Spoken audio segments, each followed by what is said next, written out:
Tuduhan sebagai anak durhaka sepertinya tidak mengubah pendirian artis Della Puspita yang membantah bahwa Henry Pasman adalah ayah kandungnya. Padahal Henry cukup memiliki bukti-bukti kuat tentang keabsahan kalau Della Puspita adalah anak kandungnya. Mulai dari akte kelahiran sampai ijazah sekolah Della sejak SD hingga SMU yang mencantumkan nama Henry Pasman sebagai ayah kandungnya. Bahkan pernyataan-pernyataan Della di media yang dinilai Henry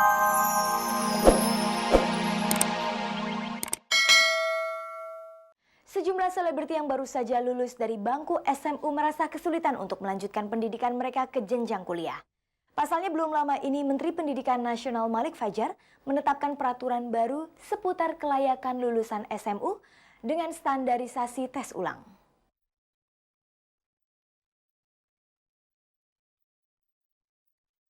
Belum lama ini penyanyi Andin, pemain sinetron pendatang baru Faisal dan Lia Ananta menyelesaikan ujian negara sebagai wujud kelulusan dari sekolah menengah umum. Yang menarik, mereka tidak hanya menunggu pengumuman kelulusan dari sekolahnya saja, tapi juga dari Departemen Pendidikan Nasional. Pasalnya untuk dinyatakan lulus dan dapat melanjutkan ke sekolah yang lebih tinggi, Andin, Faisal, dan Lia juga siswa-siswa lain yang seangkatan dengan mereka tidak hanya berbekal surat tanda tamat belajar atau STTB saja, tapi juga harus menunggu surat tanda kelulusan atau STK yang dikeluarkan Departemen Pendidikan Nasional. Ini terkait dengan sistem pendidikan nasional beberapa waktu lalu yang ditetapkan dan disahkan oleh Menteri Pendidikan Nasional Malik Fajar yang isinya mewajibkan setiap siswa mendapatkan surat tanda kelulusan. Lantas bagaimana tanggapan para selebriti muda ini tentang hal tersebut? Pada intinya emang harus di atas 6. Jadi 6 tuh udah nilai rata-rata. Dan mungkin bedanya gini, karena ini ada apa ya, kayak tanda kelulusan dari negara, jadinya nilai nggak bisa dikatrol, nggak bisa seenaknya ini naikin kayak 5,9, ya udahlah buletin aja jadi 6. Mungkin sebelumnya kan kalau dari sekolah bisa tuh, bisa ya udahlah main katrol nilai, uang apa segala macam, ini nggak bisa lagi gitu. Ada lulus, ada tamat. Kalau tamat tuh belum tentu lulus.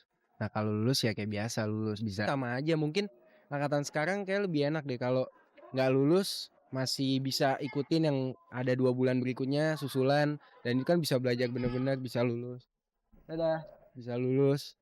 Ya kalau yang kemarin kan ya kalau nggak lulus ya udah ikutin tahun depan lagi sekolah lagi dari pertama. Apakah mereka merasa terbebani dengan pemberlakuan sistem kelulusan yang baru? Gue stres banget lah, bukan gue doang sih, semua anak-anak pasti mikirnya, wah lulus kayak mau yang pinter, yang ranking 1 juga mikir, waduh lulus nggak? Aduh gimana nih gue lulus nggak ya? Jadi bertanya-tanya sendiri aja. Jadi lebih apa sih, lebih menanggapi ujian tuh kan jadi lebih serius, terus jadi lebih prepare lagi untuk apa ya, kayaknya sih ningkatin ya, syukur-syukur bisa ningkatin taraf pendidikan Indonesia ya, internasional gitu kan. Dampak apa yang mereka rasakan dengan penerapan sistem kelulusan yang baru? Sempet deg-degan sih kayak, aduh gila kalau misalnya gue nggak dapet nilai di bawah kalau dapet nilai di bawah 6 pasti nggak bakal lulus gitu. Ada sedikit kepikiran kayak gitu. Cuma ya yakin aja, maksudnya kalau misalnya belajar baik pasti bisa lah aku mencapai target yang aku inginkan. Kalau dulu mungkin kayaknya yang nentuin lulus nggak lulus sekolah kan, sekarang kan pemerintah. Jadi kan otomatis kalau dulu mungkin masih ada banyak kan yang lewat jalur belakang, apa gimana. Cuman kalau sekarang kan jadinya kalau lewat pemerintah susah kan, kita juga jadi udah bener-bener harus berjuang sendiri. Perubahan sistem pendidikan nasional mengenai kelulusan mendapat perhatian dari praktisi dan pengamat pendidikan Arif Rahman. Lantas bagaimana tanggapan Arif Rahman tentang hal ini?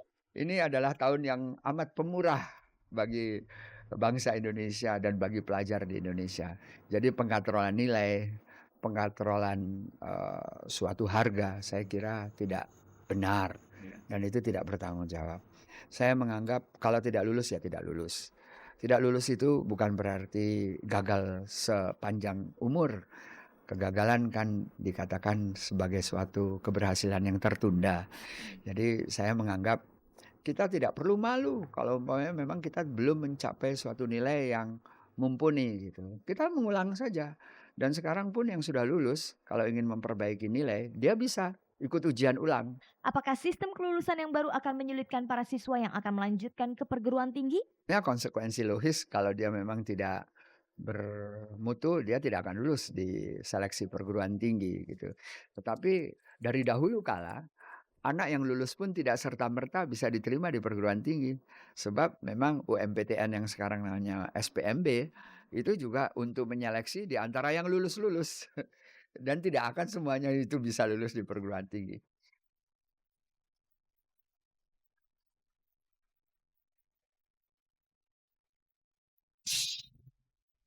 Sikap Hendrik Pasman yang melaporkan artis Della Puspita karena dianggap telah mengingkari kebenaran dirinya sebagai ayah kandungnya, ternyata disambut dengan sikap yang dingin oleh Della Puspita. Meskipun Hendrik telah mengajukan bukti-bukti otentik, namun artis asal Malang, Jawa Timur ini tetap bersikukuh bahwa Hendrik Pasman bukanlah ayah kandungnya.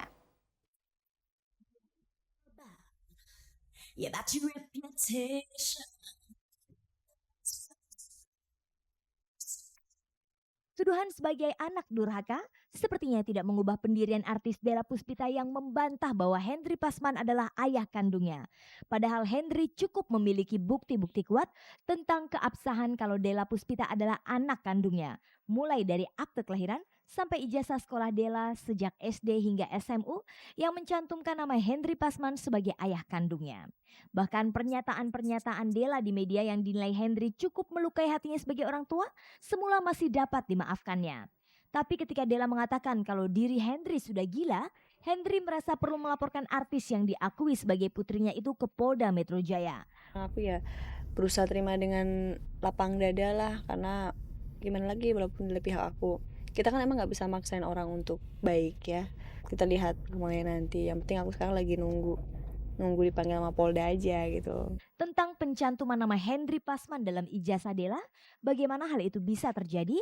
Aku TK kan disekolahin sama beliau, walaupun sebenarnya setiap bulan tetap orang tua yang harus membiayai titip asuh segala macam. Itu nggak mungkin. Jadi sebenarnya beliau itu seharusnya bukan ayah kandung yang menyekolahkan anak, cuma hanya sebagai wakil dari orang tua, karena orang tua aku lagi nggak bisa, kan lagi di luar kota gitu loh. Terus gitu waktu pas begitu SD aku pindah kan ke Malang, itu kan di Jember. Waktu SD aku pindah ke Malang. Di sana kalau mau masuk SD harus TK. Aku kan udah punya ijazah TK. Mereka bilang kalau misalnya namanya diganti orang tua, mereka nggak bisa, harus sesuai dengan ijazah TK. Kalau nggak mau ijazah TK harus ikut TK lagi. Terus orang tua saya pikir nggak bisa, karena kan udah TK masa TK lagi, soalnya kan buang-buang waktu gitu. Akhirnya ya udah terus begitu. Terus SMP juga begitu, kita mau coba lagi nggak bisa, sampai akhirnya kuliah gitu. Cuman kita semua berpikir saudara sendiri, toh juga nggak jauh-jauh, masih om, masih adiknya nyokap gitu loh. Kita nggak pernah berpikir kalau beliau sampai sejahat ini sama kita gitu loh. Lantas kemana perginya ayah Della yang berkebangsaan Jepang itu ketika ia tinggal bersama Hendrik Pasman semasa sekolahnya? Papa aku kan kerjanya emang super sibuk. Sekarang aja nggak bisa datang, dan emang sengaja untuk hal-hal seperti ini aku sengaja hindarkan dari beliau gitu loh. Waktu itu kerja di pulau mana gitu, pokoknya di luar Pulau Jawa, dan waktu itu aku cucu pertama ceritanya. Aku nggak boleh jauh dari lingkungan nenek, karena gimana pun juga kalau takut sawahan apa gitu loh, nggak boleh jauh-jauh gitu loh.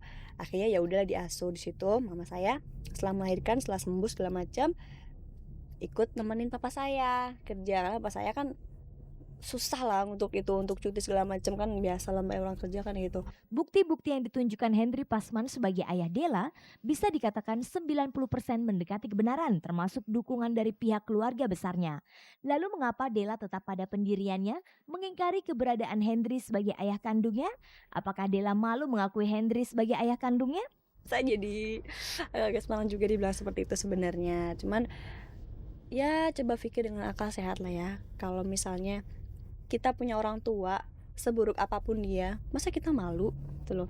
Masih mending, masih beruntung lah aku pikir kita punya orang tua. Jadi aku pikir kalau misalnya saya malu, itu jawaban yang sangat salah sekali. Saya bangga punya orang tua. Yang patut bilang saya itu anak durhaka kan Allah sebenarnya ya. Sebaik apapun kita sama orang tua, kalau misalnya kita nggak tulus, tetap aja kita durhaka gitu kan. Kepada media, Della berjanji untuk menunjukkan bukti kalau dirinya bukanlah anak kandung Hendrik Pasman dengan menampilkan ibu serta ayah kandungnya kepada media. Tapi hingga masalah ini menjadi kasus hukum, Della belum juga berhasil mendatangkan kedua orang tuanya itu. Menurut Della, saat ini kedua orang tuanya itu masih berada di Malaysia. Kalau begitu, kapan orang tua Della akan kembali ke Indonesia dan memberi klarifikasinya kepada media?